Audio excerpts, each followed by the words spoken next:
ಮಾಡ್ಕೊಂಡು ಬಂದು ಈಗ ಹುಡುಗರ್ನ ಒಳಗ್ ಕರ್ಕೊಂಡು ಹೋಗಿ ಈ ರೀತಿ ಮಾಡ್ತಾ ಇದಾರೆ.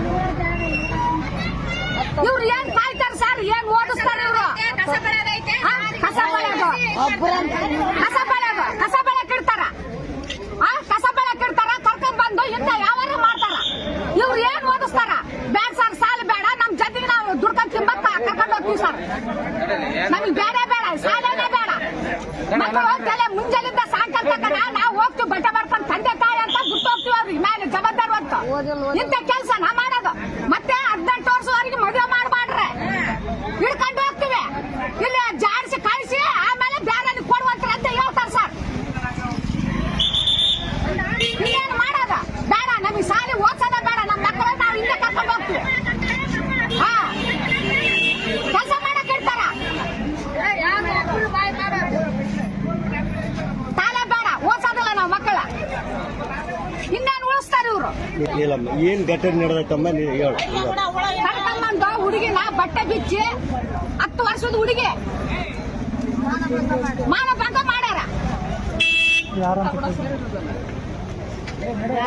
ಯಾರು ಮಾಸ್ಟರ್ ಅವನ ಹೆಸರು ಏನ? ಜಡೇಶ. ಈಗ 8 ದಿವಸ ಮುಂದೆ ಮಾಡ್ಯಾರ. ಬಂದು ಮತ್ತೆ ಇವತ್ತು ನಿನ್ನೆ ಆಯ್ತು ವಾರ, ನಾಳೆ ನಾನು ಸಾಲಿಗೆ ಹೋಗೋದಿಲ್ಲ ಮತ್ತೆ ಅತ್ತೈತೆ ಹುಡುಗಿ ಸಾಯ್ ಬಡಿತೀನಿ. ನಮ್ಮ ಅವ್ರ ಮನೆ ಮುಂದೆ ಹೇಳಿದ್ರೆ ಸಾಯ್ ಬಡಿತೀನಿ ಅಂತ ಹೇಳ. ನಾವು ತಂದೆ ತಾಯಿಗೆ ಹೇಳಿದ್ರೆ ಸಾಯ್ ಬಡಿತಾನ.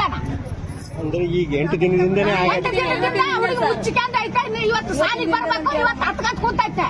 ನಿನ್ನೆ ನಾ ಕೊಲೆ ಮಾಡ್ತೀನಿ ಮನೆಗೆ ಹೇಳಿದ್ರೆ ಅಂತ ಹೇಳ್ಯಾರ ಸರ್. ಈಗ ಅವಳಿಗೆ ಸಾಲಿಗೆ ಹೋಗಂದ್ರೆ ಹತ್ಕೊಂಡ್ ಕೂತೈತೆ, ಎದ್ ಕಾಲೋದಿಲ್ಲ ಅಂತ ನಾವ್ ಬಡ್ದಿವಿ ಸರ್. ಬಡ್ದ್ಮೇಲೆ ಬಾಯ್ ಬಿಟ್ಟೈತೆ ಸರ್. ಕೊಲೆ ಮಾಡ್ತೀನಿ ನೋಡಿ ನಿನ್ನ ಅಂತ ಹೇಳೋಣ. ಮನೆಗೆ ಕರ್ಕೊಂಡು ಹೋಗ್ಯಾನ ಸರ್. ನಮ್ಮ ಮನೆ ನೋಡ್ ಬಾ ಅಂತ ಕರ್ಕೊಂಡು ಹೋಗ್ಯಾನ. 10 ವರ್ಷದ ಹುಡುಗಿ ಏನ್ ಮನೆ ನೋಡ್ತದ ಸರ್ ಅವ್ದು? ಜಡೇಶ ಅವನು ಕುಂತಿರಲ್ಲಮ್ಮ, ಎದಕ್ಕಾಗಿ ಕುಂತಿರಮ್ಮ? ನನ್ನ ಸಾಲಿ